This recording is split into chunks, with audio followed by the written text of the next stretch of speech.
Another episode of the Healing is Possible Hot Seat, where we prepare you for life beyond survival mode. Every week, Tuesdays at 10 a.m., I am coaching a brave volunteer into breakthrough or interviewing a world leader in healing on their magic and their gifts to provide you with tools to live your life fully. And that is exactly what our topic today is. Please note this podcast is not meant to take the place of any therapy or personal growth work that you're already doing. Take what you want, run with it, and let me, with that being said, introduce the gorgeous accidental psychic and friend of mine, Willow Bradner, to the hot seat. Hello, Willow. Hey. I'm so excited, Rebeccah. I'm so excited that we get to do this. And I'm so excited to get to just share our jam with the world. I am thrilled and honored to have you. Let's dive in. What, first of all, does healing mean to you? I'm going to go with one word where healing is concerned to me, and that is responsibility. I feel like healing really begins when we take personal responsibility, when we no longer scapegoat, when we no longer even assign sort of our healing to other people. And it's not to say that we don't need helpers along the way, but I think it's our responsibility to kind of do a lot of the inside work as well as the exterior work. I love that. One of my new taglines is the mission is healing. The cure is always self-responsibility. Yes. It's what we have control over. Well, and I think it's mastery. I think when you can master self-responsibility, then it's really like the world is so freaking easy from that perspective. Once you realize that all of your shit inside belongs to you.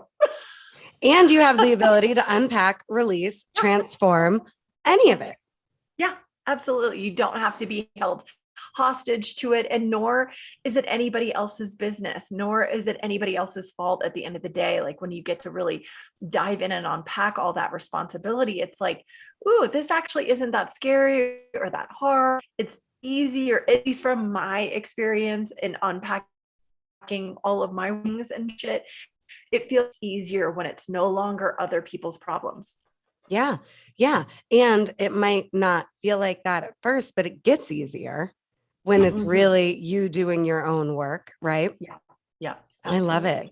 And we talked about for today, I mean, we have so much to talk about, but we're talking about life and really living our lives. So why is this topic so important to you? I think it has been the cornerstone of my entire life, and I hadn't really understood it entirely until I myself was faced with cancer and until I myself was diagnosed just this past March with cancer. And I think when somebody takes sort of years off your life, somebody being, I don't know, doctors, God, whomever, whatever circumstance cancer is, when you realize that years have been taken off away from you, you have sort of, all of us have sort of this checklist in the back of our minds of how much time we imagine we have. I think cancer for me really showed me the door, that the door wasn't as far away as I assumed it was. Does that make sense? Like, well, I completely relate. It's no longer, right? It's no longer an enigma. And I think for so many of us walking the planet, it is an enigma, and we are scared of sick, and we are scared of failure, and we are scared of death, but we are not living in its place. And that was the part that has always confounded me, is that as I was being shown the door, I had another friend kind of walking cancer alongside of me. And the difference in our characteristics of how we chose to do cancer was so different. One chose sort of a more I feel sorry for myself, more vitality, more I'm going to lay under the covers because I got this thing. Whereas I was like, oh shit, look at this list. Does anybody see the list behind me? I have 100 million things that I have to accomplish. And oh shit, the door is closer than I thought. Yeah. And so now all those things that I thought I was afraid of, all those things that were sort of stuck and holding me back really have eroded completely. I'm not even afraid of getting cancer again. I'm not afraid of its return. I'm afraid that I have got to get some shit done stat because the door is closer than I thought it was. Yeah, I can so relate to this in my own way. Last year in 2020, I was a machine producing courses, this community, multiple shows for this very reason. I mean, I think we wait. So, to everybody watching, I want you to just really be asking yourself, A, are you waiting? And B, what exactly are you waiting for? Because just like nobody actually gets married thinking they're going to get divorced, nobody thinks they're going to get cancer, or nobody thinks that, there's going to be this life threatening situation or crisis. Life begins in a moment, it ends in a moment. And what are we doing moment to moment? And I really believe that each moment is precious, each one. And if we're not powerfully and intentionally choosing our moments and who we're being in the moments, because we can't choose the circumstances, right? Will and I both, with cancer diagnoses, cancer survival, stories, we're not guaranteed the cancer is not going to come back. We're not guaranteed either that just because we had cancer, there isn't going to be some other thing. I mean, I think that's the other thing we think about, right? Like, oh, okay, I had my hard time. So I'm done. No, we're not done. And that's good news because we're still here. But are you choosing your moments? Are you being intentional? Are you waiting? And what for? Because to Willow's point, I mean, we literally don't know. And for me, last year, I definitely had almost like a fear-based anxiousness around like, I want to make the impact. I want to make the impact. This year, I'm relaxing more into, all right, it's happening and I have to have the lifestyle I want in the midst of all of this creation. And, so I guess my point with that too is just recognizing that we all have phases. So the phase I'm in right now, the way I'm living powerfully, intentionally, moment to moment, this might not be what works for me in a month or in 6 months or in a year. And we have that ability to reinvent over and over as well. So it's like, what are we waiting for? And don't be afraid to reinvent, and don't be afraid once something becomes a toleration to reinvent again. Well, and I want to speak to that point, Rebeccah, because I think you glanced at it as you passed through it, which is every moment is actually the present. Yeah. And so if we're really clear also about living big and living purposeful, I think we get really caught that living big or living purpose means that we're living in the future. And I think actually we get really caught up on our mission, our calling, and we forget to take deep breaths in the day that we're in and to really assess. So I have sort of a project Willow right now in terms of my day to day. I'm literally, I think about 4 months post chemo, post radiation, and I had a pretty radical sort of healing process for my type of cancer. What I noticed while I was in the incubation of healing, meaning like in the structure that they have for curing cancer, I was only able to look at every day as it was there. I couldn't get a day or a week past the day I was in, because then I would get more sick, or then I would get anxious that I was not going to make it, or then I was going to get to a point where I was like so sick that I wasn't going to make it through that. If I looked too far in advance, I would see how many more days I had left on my schedule, because I was a 5-day a week chemo radiation person. So 5 days a week, they were murdering me in every way to get rid of cancer cells. So it was a good murder. Don't get me wrong, but I could only be in the proxy of the day. So what I do now, being out of it, when I notice that I'm getting more anxious, is when I start looking really far out into my mission, when I start looking at how I want to accomplish or who I want to help or how I want to serve, I get really fast forwarded out as like the book, the people, how am I going to Instagram? Who am I going to market to? How am I going to do this? And I get real messed up outside of my body. So what I've noticed is if I wake up every morning with the intention of really sitting still with myself and really getting clear about who I want to be today, what I'm capable of energetically, truly without lying to myself. Am I really up for going on the interwebs? Do I really have something profound to say? Is today the day that I'm going to change people's lives? Or is today the day that I have to work on mine?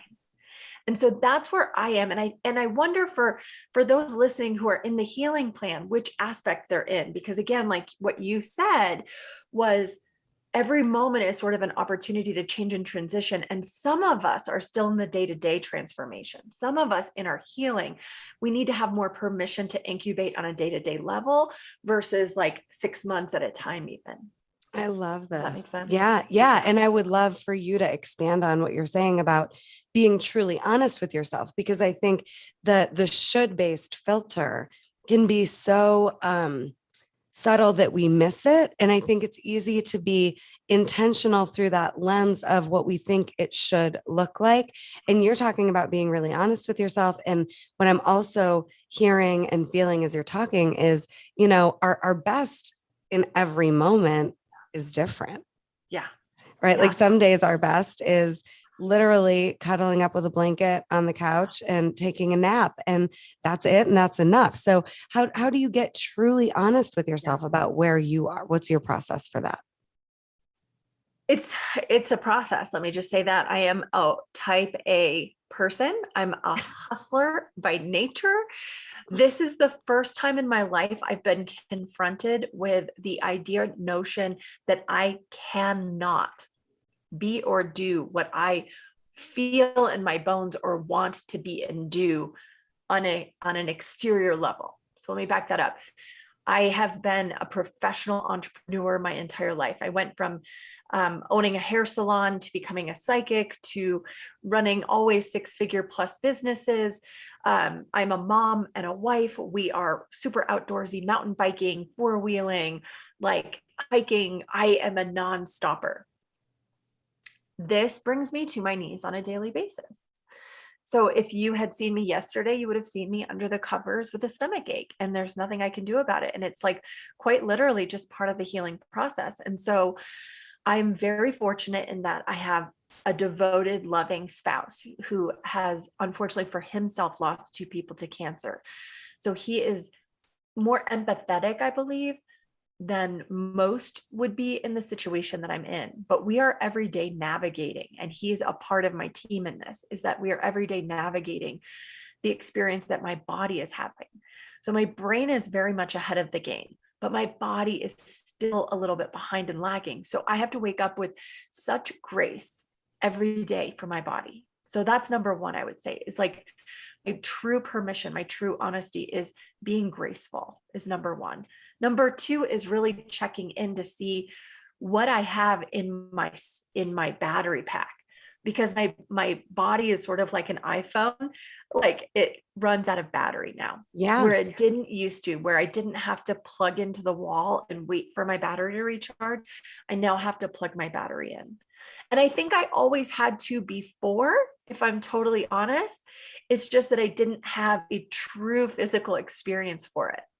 Well, I'm glad you think, said that, because yeah, I think, at least for me, I just want to say this real fast. After cancer, it's almost like I'm so connected to my body, I can't ignore it anymore. Whereas before, I was maybe more disconnected than I realized. So I was able to push harder and farther than I even knew it was costing me.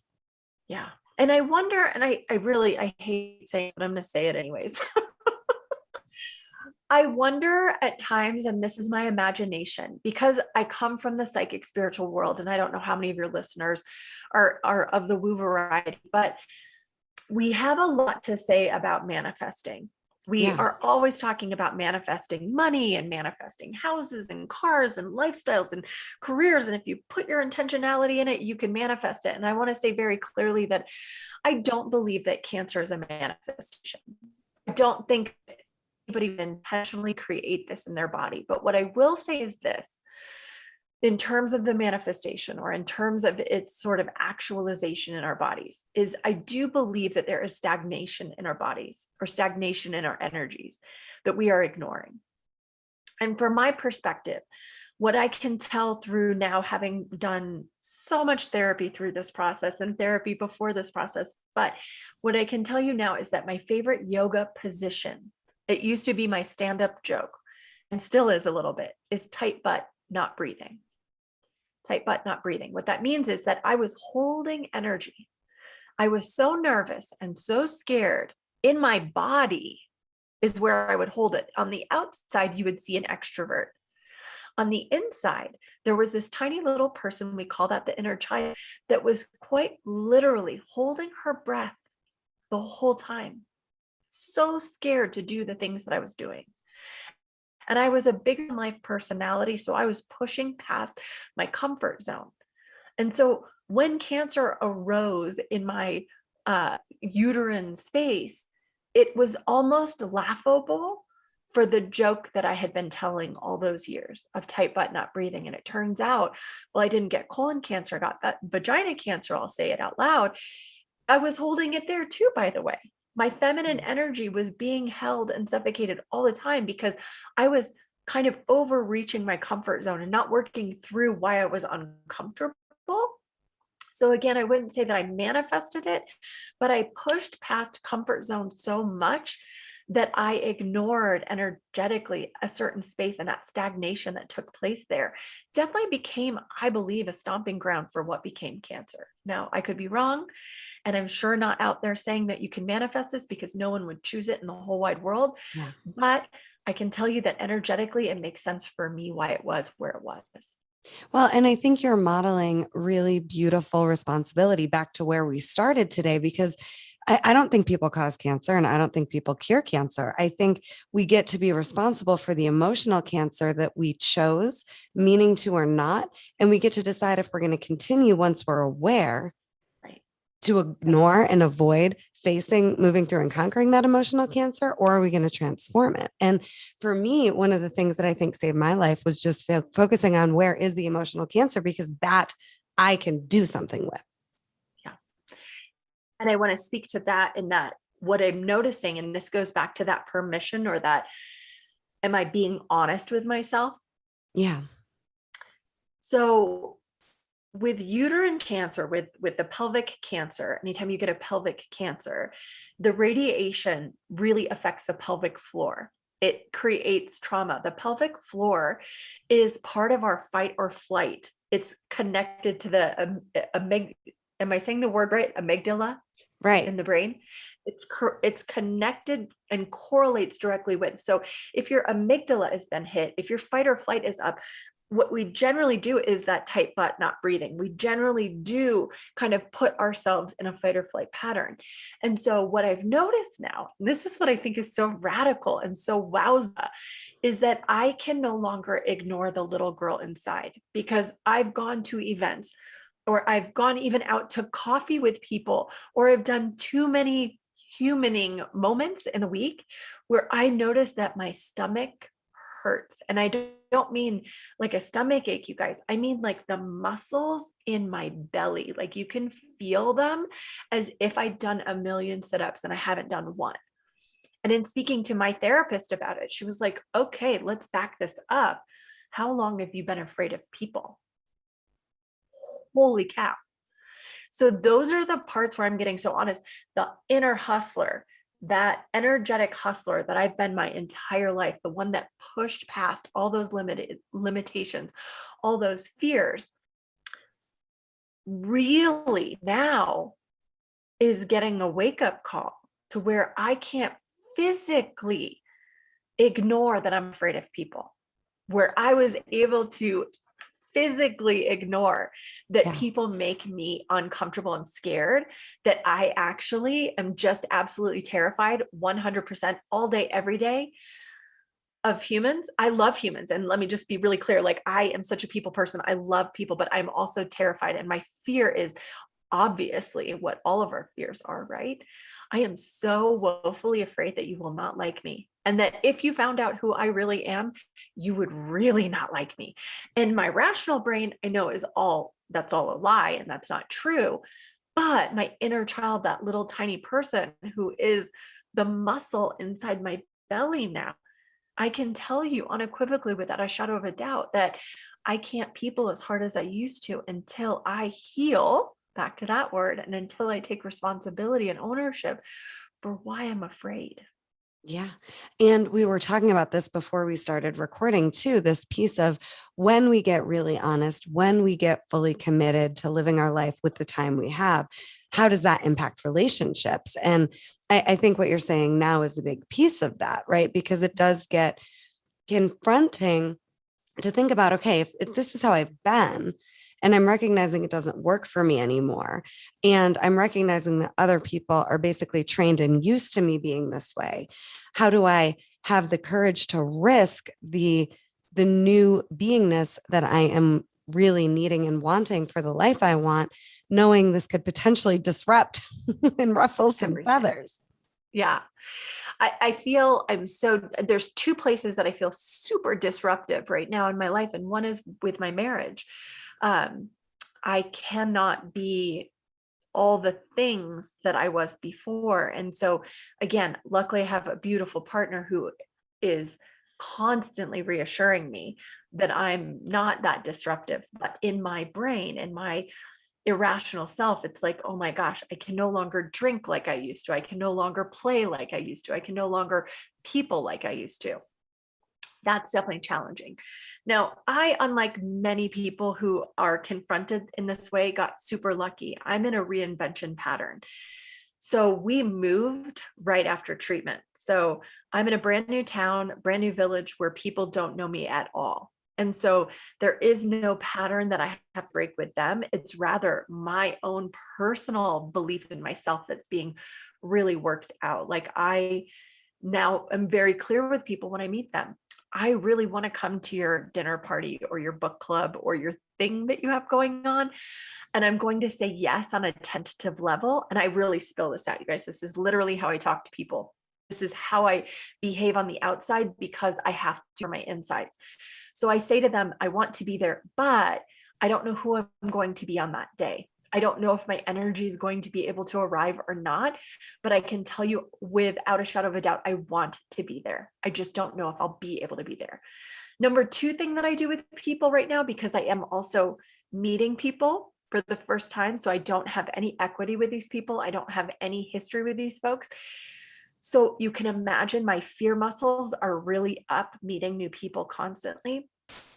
So I say to them what happens to me on the inside. And I say to them, I know that we've just only met, and I don't know if you're anything like me, but I can tell you that I really like you as a person. I'd like to see you again, honestly. And I'm going to go sit in my car and beat myself up about all the dumb things that I probably said in this date. But I just want you to know that you're okay in my book. And every woman has turned to me bright-eyed, big-eyed, and has said, holy shit, I do the same thing. I get in my car and I beat myself up after I've met somebody. And I don't want that to happen to you either. I really like you also. And so then my muscles can go down. Yeah. Right. So those are the things where I don't know if I answered the question in terms of being honest, but that's how honest I'm being. Is like I'm literally wearing my what I continue to say is I now wear my insides on the outside. I now wear the insides on the outside, and I say everything out loud because I can't protect myself the way I used to. I can't pretend my way out of this like I used to. Yeah. Well, and I almost hear it as like you just won't, which is even more powerful. I can't. I just can't. Yeah. And I won't. And I mean, yeah. To the responsibility aspect, and this is, high level mastery, is like I kind of did a lot of self-development before the cancer. So lucky me that I had a lot of runway for this, that this is only making it even better and even deeper and even more awesome. Yeah, I can relate to that. I said to myself while I was sick, this is the ultimate seminar. This is where I get to really meet myself and put into play everything I've learned. And I get to decide who I'm going to be now. And I think when it comes to relationships, the three things I like to say, when you get more real and honest, it'll shake up what needs to get shaken up. And people will do one of three things. They will either work with you easily, they will get mad and get over it and work with you, or they go away. And in my experience, when they go away, it's heartbreaking, but they were always going to go away. So bye. Yeah. And I'm not trying to make that, oversimplified. I'm just saying, I think part of the gift of cancer, at least for me, part of the gift of fully committing to my life as long as I have it, because I don't know how long that is knowing that I'm not going to try to coerce or convince or manipulate my way into the way I think people outside of me or circumstances outside of me should be. I'm going to stay focused on me moment to moment. And that's, I think, Willow, what you're doing such a gorgeous job of modeling today is just being you in this moment, committed to that. And it was funny also before we recorded, Willow was doing a little Eminem rapping, right? Because we get one shot. Yes, yes. One shot, one moment. Don't blow it, y'all. Yeah, I think that's it. And I want to go back to again the sort of intro that you were talking about, how right now you are in this build out of your business and creating your tribe, your posse, your peeps, so that you can really create a larger wave of impact. Like, I really do see the work that you're doing, Rebeccah, as being one of those meteorites that lands in the ocean that creates a giant wave, but not like it landed in a safe place. Let's say that, okay? Because sometimes meteors might feel like it's very caustic, but it lands in a safe place and it makes a really big splash without hurting anybody, but can be seen from all aspects. And I think that's what you're working to create. What I think is really interesting is I relate to you. I want to be you. I can't wait to be in that energetic space. And it's so wild to be on the sidelines witnessing others and not have the energy to join them. Yeah. And back to that place of like, we're not going to blow it, guys. Like, what I'm noticing first and foremost for the first time in my life is I have always been a pusher. Because I was always pushing myself, I was then automatically and accidentally also pushing everybody else. As an accidental psychic, as somebody who works in the psychic realm, I actually see energetically how much potential is in everybody's bucket. I see how much energy everybody has and really what they could be doing with it. And as a pusher, I feel like I'm a life pusher, if you will, like a drug pusher for life. I want people to achieve ultimately. I want everybody to end up like Rebeccah. I want everybody to have their own meteoric rise. I want everybody to have that thing that creates impact for themselves, their family, or their community, whatever that is. Because I can see potential in every one of us being such that we are all born change makers. If we decide to step outside of the society's norms, if we decide to not shut all over ourselves and our friends and the people around us, if we can like really burn those threads around us that kind of keep us imprisoned and trapped, we have potential to change. We have potential to impact. We have potential to become whatever it is that we desire to be. Now, that said, on a smaller scale, and it's not even small, sometimes the biggest impact we can make is just in our own house. Well, and I was just thinking that too, Willa, like the change maker muscle inside of ourselves starts with us getting real about ourselves and how we're being and how we're living, and I just want to say this too, like, you're not on the sidelines, you're here. And I think one of the things that we're all guilty of is comparing where we are now in this moment, honestly and truly, to where we think we could be or should be. And there's a way. It's complicated, but it's real that this is possible to be committed to that big picture while we're honest about where we are now. And I'm literally next week, I am 7 years out from my diagnosis. My birthday's next week. I got diagnosed right around my birthday. 7 years out, and I couldn't walk until 2 years ago. Wow. It took 5 years. This show came out at 6 years post cancer. And I just play this game with myself. And this is what I want to encourage everyone else watching that is committed to fully living their lives and taking their lives back. Where you are, your best is enough. And you got to freaking wait for it. You got to know where you're going to end up, and you got to wait for it. And you're never going to know when that moment that the energy shifts and the stars align and it pops is going to come, but live like it's gonna, and it will. And it's an interesting dichotomy. We don't know how much longer we have. We don't know when we're going to die, but we also don't know the moment that everything's going to come together. And both are real, and it's okay to be aware of both. And I think it gives us a lot of power when we are aware of both. Well, and I so agree. So agree. And hallelujah to your 7 years, by the way. That's amazing. You are definitely walking in my personal opinion, the shero's journey, if you will, of getting through this stuff, because it's absolutely real. And again, I think it does pop when it is absolutely meant to. And back to the living aspect. We're not living for the moment that life pops. We're not living a moment even that the clouds lift and suddenly we know what's going to happen in our lives. If we slow it back down, and I want to go right back to the present moment, if you're waking up every day and you're deciding who you want to be in that day, that's step one. Step one is wake up. What do I want for breakfast? Who do I be today? Fuck tomorrow. It's not here yet. You don't even have it. And if you get too messed up about tomorrow, or you get too messed up about a week from now, you're wasting today. Okay. Living every day is living every day, not living for tomorrow, but living in this moment for today. And I would recommend anybody reading there to check out Surrender Experiment, because I think Michael Sears, the author, he's great of really distilling down this living per day. But for me, I think we know it's going to pop. We know that there's going to be these moments, because it's just how life ebbs and flows anyways, through these highs and lows. But like, I want to start off with this. My daughter, when she was 3 years old, used to lay with me in her bed and put her hands on my face, and she would look me in the eyes and she would say, "Mommy, I don't want you to die." And being that we're psychics, I often looked at her and said, "Do you know something I don't know?"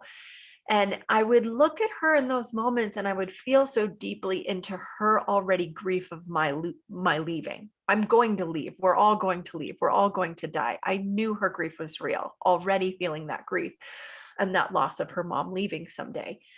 But I looked at her deep in her eyes and I heard so clearly in my soul and my spirit. And I say this to each of you who are listening, which is this: what we have right now in this moment is the opportunity to love fiercely. What is in our control at this moment in time is to live fiercely as if it's your last. And so it's, again, not about the impact that you're going to make tomorrow, but rather the impact that you're going to make for yourself, your family, your community, and the people that you inspire and participate in today. And so whether or not it's just choosing the most flamboyant outfit in your closet, or making sure you have enough protein in the morning so that you don't get the hangries, or picking up somebody else's kid from school, or opening a door for somebody with too many packages in their hands, or whatever it is that you can do that's going to help uplift your life and somebody else's that day, in that moment, in that second that you're alive, that's what you're going to remember. That's going to be the moment of impact your life had and took. How many of you are affected daily or monthly or yearly? How many of you go home and tell your person, "I totally saved a woman in the parking lot today as her cart was rolling away with all the stuff in it and her kid was in it"? How many of you have crossed the street to help somebody out and that affected you? That's fucking living right there. That to me is living. Choosing every day to get up on your worst day, your hardest day, and do your best anyways. That's living. Yeah. Willow, this is so good. Thank you for being here. I love this assignment that you're giving us to really pay attention to how fiercely we're loving and how fiercely we're living, and to take those opportunities to make that difference and to connect to others and be of service moment to moment, in the ways that are small, in the ways that are big, whatever it looks like, while we can do it. That is the impact. I love this talk. This has actually been super refreshing and healing for me. I hope everyone watching has some great takeaways. Post in the comments if you have any questions for us. If you have any takeaways, you can go to willowbradner.com to get in touch with Willow and to find more about her and her accidental psychic services. Thank you for tuning in to another episode of the Healing is Possible Hot Seat, where our mission is to bring you along on a journey of hope and healing, because healing is possible. The Hot Seat is brought to you by RebeccahSilence.com. RebeccahSilence.com has all kinds of free products and services, as well as premium products and services. Go check it out for your next steps to healing. And if you want to join me in the hot seat, message me. Post in the comments below. Let's see what we can do to set that up. Thank you, Willow, for being here. What a pleasure. What an amazing, amazing episode today. Thank you. Thank you. Bye, everyone. We will see